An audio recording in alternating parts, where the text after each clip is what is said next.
intéressant pour vos enfants, en tout cas pour ceux qui voudraient aller poursuivre des études à l'étranger. On sait qu'ils sont nombreux, hein, les étudiants algériens qui le font. Et avec nous justement Amin Abdsadour, qui est donc cofondateur de ce site en question. D'ailleurs, je vais le laisser le présenter. Bonjour. Bonjour. Bienvenue. Ouais, merci beaucoup. Ça va? Merci de m'accueillir. Oui, ça va très bien, merci. Alors le site, comment ça s'appelle? Noblem, Noblem.fr. En fait, c'était exactement ce que vous avez dit au début. C'est une contraction entre no et problème. Pas de problème. Avec nous, il n'y a pas de problème pour vous inscrire. On est parti sur cette base-là. D'accord. Donc, comme vous avez dit, c'est un site internet, mais le site en lui-même, c'est plus une vitrine parce que derrière, il y a toute une structure et toute une organisation qu'on a mis 2 ans à monter. Nous, on est installé sur Montpellier parce que c'est là où j'ai eu la chance de faire mes études. Et en fait, la structure et le projet en lui-même naissent d'une expérience personnelle.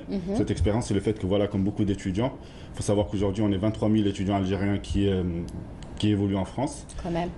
Ça fait pas mal, et ça va avec 5000 personnes qui partent chaque année en moyenne, donc c'est super intéressant. Et l'objectif de cette structure-là, c'était justement d'accompagner ces étudiants-là face aux problèmes que nous-mêmes on a rencontrés. En fait, c'est parti d'une expérience personnelle, donc j'ai eu mon bac, j'ai voulu le valoriser en allant étudier en France. Donc j'ai fait l'école supérieure de commerce de Montpellier.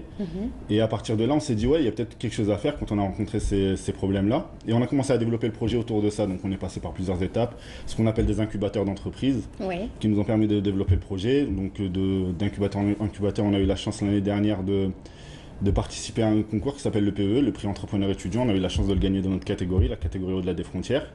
Donc on s'est dit, ouais, il y a réellement quelque chose à faire. Donc là, c'était la première grosse étape, c'était passer d'un projet sur papier à quelque chose de réel. Et une fois qu'on est passé à quelque chose de réel, la première version du projet, c'était quelque chose, on avait monté quelque chose de payant, donc une structure, on l'avait appelée Welcome. Les gens peuvent aller jeter un coup d'œil parce qu'elle existe toujours, W-E-2-L. Welcome-C-O-M-E.fr. Et à partir de là, on s'est dit, c'est intéressant, ça marche, le process est rodé parce qu'on a eu la chance d'accueillir des étudiants internationaux du monde entier.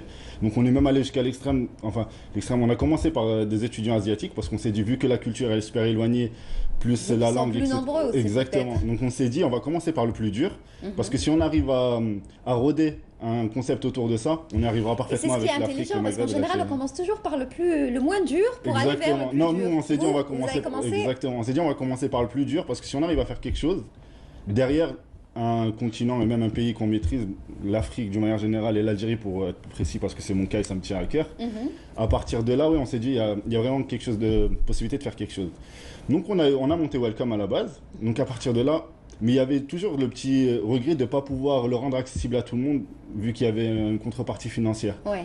Donc à partir de là, on a commencé à réfléchir. On a travaillé avec l'ESC Montpellier, l'école qui m'accueille. Et du coup, à partir de là, on s'est dit, pourquoi pas tendre vers quelque chose de gratuit, mais comment monter un business model, autour du fait de rendre tout ça gratuit. Donc on s'est dit, on a réfléchi et on est parti du principe qu'un étudiant, quand il arrive en France, en fait, il est accompagné par des partenaires de vie étudiante, à savoir banque, assurance, téléphone, habitation, etc., mutuelle, etc. Donc on s'est dit, qui a le plus besoin de l'autre? Est-ce que c'est ces partenaires qui ont besoin de l'étudiant en tant que client, ou c'est le client qui est l'étudiant qui a besoin de ces partenaires-là, mais lui, il a en face de lui, voilà, plusieurs structures qui peuvent être concurrentes, etc. Donc on se dit pourquoi ce ne serait pas ces partenaires-là justement de financer la transition de cet étudiant-là. Donc c'est à partir de là qu'est né Noblem, une structure 100% gratuite pour l'étudiant. C'est ce que j'ai remarqué parce que j'ai cliqué sur Noblem et c'est vrai que c'est très intéressant. Hein.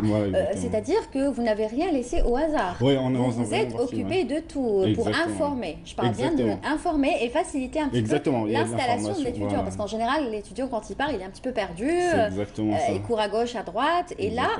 C'est-à-dire tout est bien expliqué. C'est exactement ça, non seulement de l'information, après derrière il y a tout un panel de services qui l'accompagne de l'arrivée jusqu'à l'installation définitive.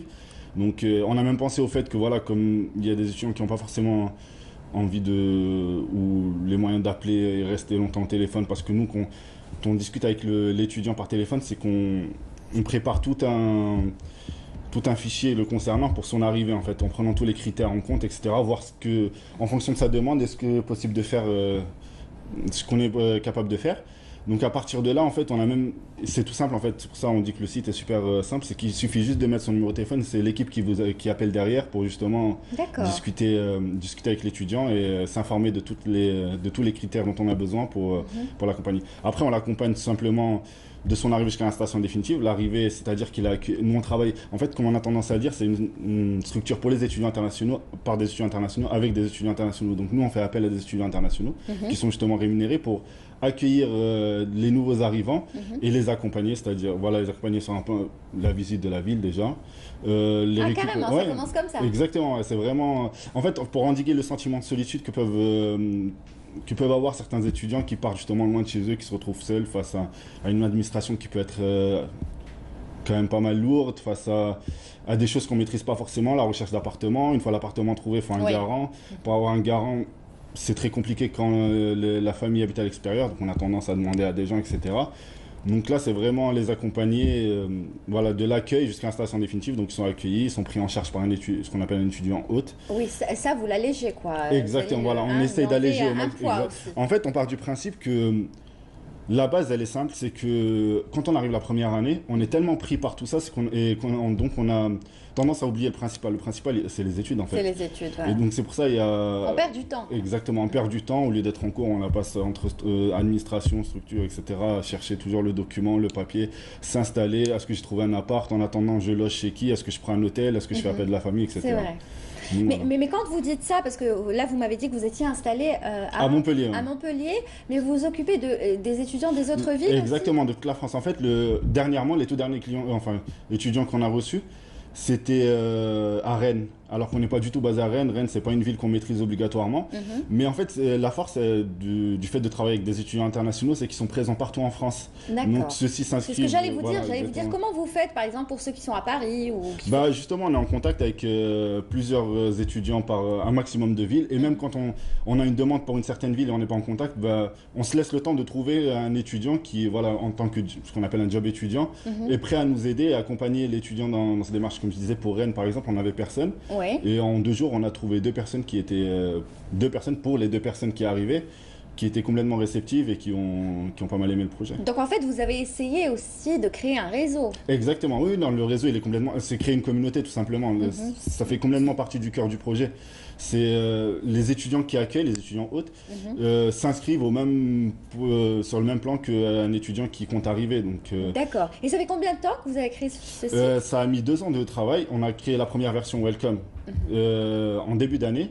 Et de janvier jusqu'ici, on a travaillé et on a lancé la partie Noblem il y a 1 mois à peu près. Ah, donc il y a 1 mois? Oui, c'est tout récent, exactement. Et qu'est-ce que vous avez remarqué si on faisait un petit bilan d'1 mois? Est-ce que ça marche? On a remarqué qu'on a eu l'aspect positif, c'est qu'on est allé plus vite que ce qu'on pensait. Nous, on avait dit une dizaine de jours pour pouvoir installer un étudiant. On en a eu pour 4 jours, pour ceux qu'on a reçus à Rennes. Sachant que, encore une fois, Rennes, c'était une ville qu'on ne maîtrisait pas à la base.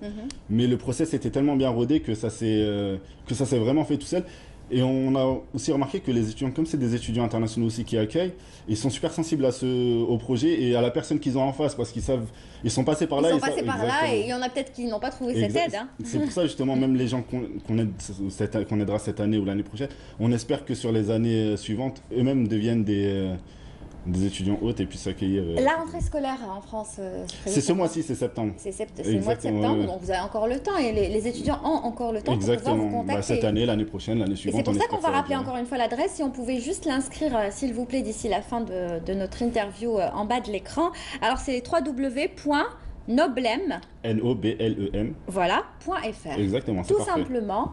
Vous cliquez dessus et vous allez trouver toutes les informations. Exactement, il y a toutes les informations, numéro de téléphone, email, s'il y a des questions, les réseaux sociaux, etc. Et ça va rassurer même les parents finalement. Exactement, c'était aussi un des objectifs. C'était vraiment de... En fait, on est parti de 2 valeurs assez simples. C'était celle de réhumaniser la transition. Donc, c'est de avoir toujours quelqu'un en contact, les parents puissent avoir quelqu'un en contact, savoir où est leur enfant, etc. Et sur un deuxième plan, c'était devenir flexible, être une structure flexible, parce que même nous, on part du principe que les choses évoluent, il y a des besoins que nous, on n'a pas ressentis à l'époque où on a vécu cette expérience. Et puis voilà, on essaie d'être comme je dis toujours, on essaie d'être un pied à terre pour les gens qui... c'est comme se dire, j'ai un oncle qui est dans telle ville, il peut m'aider, etc. Ben là, on pourra dire, voilà, il y a Noblem. Une personne finalement qui nous est étrangère, voilà, mais qui va nous aider. C'est exactement ça. C'est exactement ça. D'accord. Alors, mis à part cette rentrée universitaire, est-ce que ensuite vous avez des contacts avec l'étudiant pendant l'année? Oui, on essaie de le suivre pendant l'année en fait, parce que... comme je vous ai dit au départ, on aimerait bien que ça forme une communauté, que justement cette communauté sur les années suivantes puisse aider les nouveaux arrivants. Donc c'est pour ça, c'est là où c'est super intéressant pour nous de garder une base de données de ces étudiants-là. Donc ça va d'étudiant en étudiant. C'est ce qu'on espère. Ça se transmet. C'est ce qu'on espère. Comme on dirait de génération en génération aussi. C'est ce qu'on espère faire. D'accord. Vous en êtes satisfait donc de ce site? Honnêtement, ouais, on en est vachement satisfait. On est satisfait des gens avec qui on travaille. On est satisfait de la réaction des étudiants qui ont accueilli et de la réaction des étudiants qui ont été accueillis. Et puis voilà, ouais, on est super satisfait. Après, si je peux rajouter quelque chose, c'est que voilà, nous on prend vraiment en charge d'un point de vue technique et logistique. Donc c'est vraiment une fois que l'étudiant est prêt à partir et que... Bah oui. Voilà, toutes les démarches ont été faites, toutes les démarches ont été faites, inscription, financement aussi, ça c'est lui, tout ça c'est l'étudiant. Vous n'êtes là que pour l'encadrer, le diriger, lui faciliter la tâche. Exactement, donc l'accueillir, logement temporaire, après logement définitif, s'occuper de la contractualisation de tous les abonnements, prise de contact, etc. Même après aider sur un point de vue information. Vous êtes présent. Exactement. Bon, dans certains cas un peu plus sensibles, via Noblem, garant aussi, on monte le dossier de garant pour justement l'aider à trouver un garant, etc. En tout cas, vous trouverez toutes les informations, donc je vous l'ai dit, en cliquant sur le site www.noblem.fr. Il vous reste encore du temps si vous n'êtes pas encore parti. Pour ceux, je le rappelle, c'est dédié aux étudiants algériens qui voudraient aller poursuivre leurs études à l'étranger. Cette année ou les non, années pas à l'étranger, voilà, en France, en France. pour être tout à fait exact. Voilà, dans n'importe quelle ville, vous pouvez donc rentrer dans ce site et avoir toutes les informations. Et encore une fois, plus il y aura d'inscrits, plus le projet va aboutir et plus justement ça va intéresser les partenaires qui, eux, vont se dire qu'il y a un vrai potentiel là-dedans. D'ici quelques temps, vous reviendrez et comme ça on fera un petit bilan ensemble. Vous me direz si vous avez réussi à atteindre un chiffre assez important. Avec plaisir, je vous dirai ça. D'accord. Là, vous repartez quand? Je repars le 10, Inch'Allah. Et vous avez fini vos études ou pas encore? Là, je prépare mon mémoire. Sur quoi? Exactement. Je le fais sur les investissements en Algérie. D'accord. Donc vous comptez investir en Algérie? Inch'Allah, pourquoi pas, avec plaisir. C'est ce qu'on vous souhaite. Bonne chance, bonne continuation. Merci beaucoup, c'est gentil. Et beaucoup de succès pour vous. Merci beaucoup. Et merci pour ce que vous faites pour ces étudiants en créant ce site. Merci. Allez, tout de suite, je vous propose une